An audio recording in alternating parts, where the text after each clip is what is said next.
ডালিম field artillery রেজিমেন্টের দায়িত্ব পালন করেন এবং শেখ মুজিবকে পরিবার সহ হত্যা করেন। হত্যার পর মেজর ডালিম বাংলাদেশ বেতারের নিয়ন্ত্রণ নেন এবং একটি ঘোষণা দেন, আমি মেজর ডালিম বলছি, শেখ মুজিবকে হত্যা করা হয়েছে। মেজর ডালিম বলছি, শেখ মুজিব ও তার খুনি দুর্নীতিবাজ সরকারকে উৎখাত করা হইয়াছে। এই একটি ঘোষণার মধ্য দিয়ে বাংলাদেশের মানুষ সত্যিকার স্বাধীনতার স্বাদ পায়। হাজার হাজার মানুষ আনন্দে উদ্বেলিত হয়ে ওঠে, মিষ্টি বিতরণ করে দেশব্যাপী, যেমনটি করেছে 2024-এর 5ই আগস্টে তার কন্যা ফ্যাসিস্ট খুনি হাসিনার পলায়নের পর। বাংলাদেশকে মুক্ত করে ভারতের আধিপত্য ও সম্প্রসারণবাদ থেকে, ইসলাম বিদ্বেষী শক্তির হাত থেকে, খুনি বাকশালী একজন স্বৈরশাসকের জগদ্দল শাসন ও শোষণ থেকে। দেশপ্রেমিক বীর যোদ্ধা মেজর ডালিমরা ইতিহাসের স্বপ্নপুরুষ।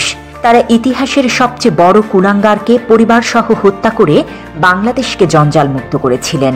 গণ অভ্যুত্থান উত্তর নতুন বাংলাদেশে মেজর ডালিমদের দেশপ্রেমিক হিসেবে স্বীকৃতি সময়ের অপরিহার্য দাবি। মেজর ডালিম কেন ও কোন কারণে মুজিব পরিবারকে হত্যা করেছে তার বর্ণনা রয়েছে তার লেখা যা দেখেছি, যা বুঝেছি, যা করেছি, আমি মেজর ডালিম বলছি ও কিছু কথা কিছু ব্যথা বইতে। যারা শেখ হাসিনার দুঃশাসন দেখেছেন কিন্তু শেখ মুজিবের দুঃশাসন দেখেননি, তাদের কাছে হয়তো ডালিম অজানা শত্রু। বাবা এবং কন্যা এ জাতিকে যেভাবে ভয়ঙ্কর দুর্বিষহ যন্ত্রণা দিয়েছেন তা হয়তো ইতিহাসের পাতায় সেভাবে কেউ বর্ণনা করেনি। গত 15 বছর মানুষ হাসিনার হাত থেকে বাঁচতে চেয়েছিল, কিন্তু কেউ ডালিম হয়ে উঠতে পারেনি। 75-এ যদি ডালিম ফারুকরা না থাকতো, হয়তো জাতি আজ আরো ভয়ঙ্কর পরিণতি ভোগ করত। গত 15 বছর ধরে বাংলাদেশের 18 কোটি মানুষ একজন ডালিমের অপেক্ষায় ছিল। 24-এ ছাত্র জনতা এক একজন ডালিম হয়ে উঠেছিল বলে আমরা মুক্তি পেয়েছি।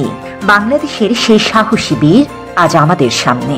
আজ সরাসরি তার মুখ থেকেই শুনুন 15 আগস্টের সেই কালজয়ী রাতের ঘটনা ও পূর্বাপর।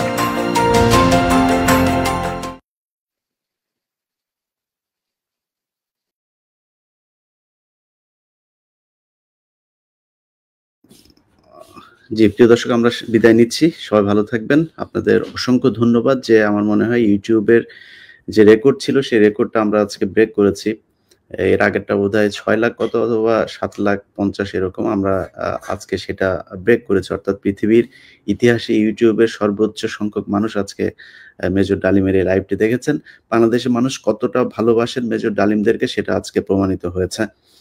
তো আমি আবারও মেজর ডালিম, উনি অলরেডি আমাদের কাছ থেকে বিদায় নিয়েছেন, তাকে তিনি নিশ্চয়ই পরে দেখবেন এটা, তাকে আমাদের পক্ষ থেকে কৃতজ্ঞতা জানাচ্ছি এবং বাংলাদেশের মানুষের প্রতি কৃতজ্ঞতা। আল্লাহ হাফেজ।